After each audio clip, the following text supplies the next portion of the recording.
Hi, my name's Graham. I'm the bass tutor at Music Space Academy, which is run by CM and hosted at the Brady Centre in Whitechapel. And I'd like to welcome you to the first of what we hope will be many tutorial videos. And I'm bringing them from my home during this very strange episode for all of us. So hopefully these will be useful videos even when this crisis is over. But I wanted to start today by looking at the very first thing I like to talk about when I've got bass students, and that is learning to play in the right position and being in that position and learning how to use all four fingers and hopefully, more than just one on this hand. So to start with, just some of you won't have seen this bass guitar before. It's a 1972 Telecaster bass. Fender didn't make these for very long. It has one sound, but everything else about it is the same as your bass guitar. So from the beginning, I want to start today with some finger exercises. The very first one doesn't even involve the bass guitar, but it does involve some technique that will be very useful on the bass guitar later. And I call this 1, 3, 2, 4, and it's a finger exercise. And I'd like you all to have your hand out like this, palm up, bring your thumb to the middle, and then I want you to bring a finger to the thumb in the order of 1, 3, 2, 4. And I want you to get used to running your fingers 1, 3, 2, 4 like this, because as you become more adept at it, it becomes muscle memory, and that's the thing that we're trying to generate here. And in both hands, we want to be doing 1, 3, 2, 4. So you may ask me, why is this relevant? Well, you'll find the independence, the movement that you get, and the contact, I guess, between your fingers and your brain, being able to move very quickly and confidently without having to think about it, is the goal of that exercise. But the other thing, of course, is the hand position is really important. I've got palms up, my thumbs are in the middle, I'm bringing each finger towards my thumb.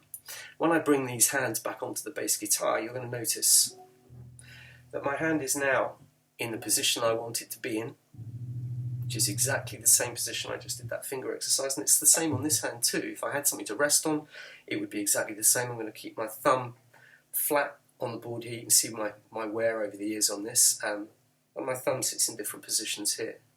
But if you look, what we've done is we've gone from a finger exercise to get freedom of movement and speed into something that's also encouraging you to use the position on your bass guitar.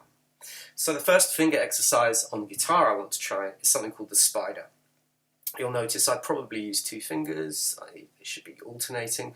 Initially you could just use 1 finger, or you could maybe use 2. There's a little bit of lag perhaps on the audio for this bass, but it's more important that you see what I'm doing. So I'm going to move up and across the fretboard like this. First fret set to the 4th fret, and then back, and then up to the next fret. And this is how it should sound. So this is the spider.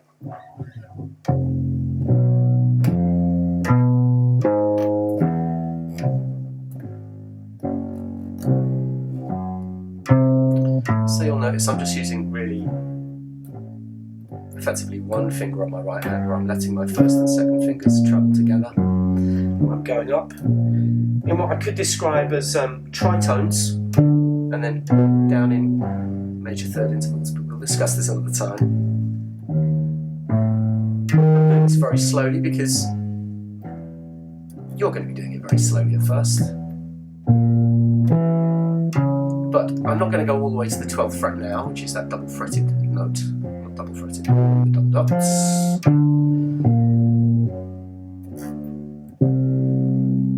Now as you get better at this, you'll want it to sound a bit more like this. And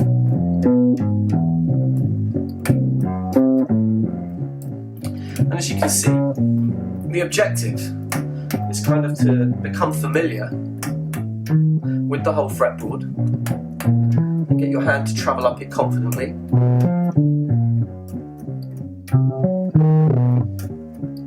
This time to the 12th fret. You'll notice as well, The other objective is to get every note, no matter whether you're playing it slowly or quickly, to have the same resonance and length. You want to be dynamically consistent, or you might want to try doing it very quietly, getting louder.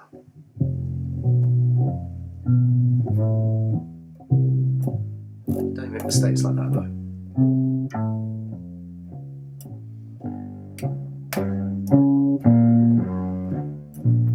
And just try getting quieter.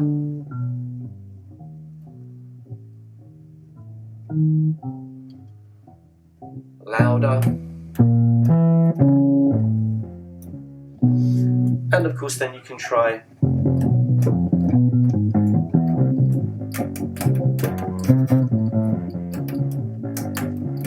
double fingering, different speeds. So the spider is a great finger exercise, and I'd like you to try that, and I'd also like you to try 1, 3, 2, 4 and see if it starts making a difference to how fast your hand moves.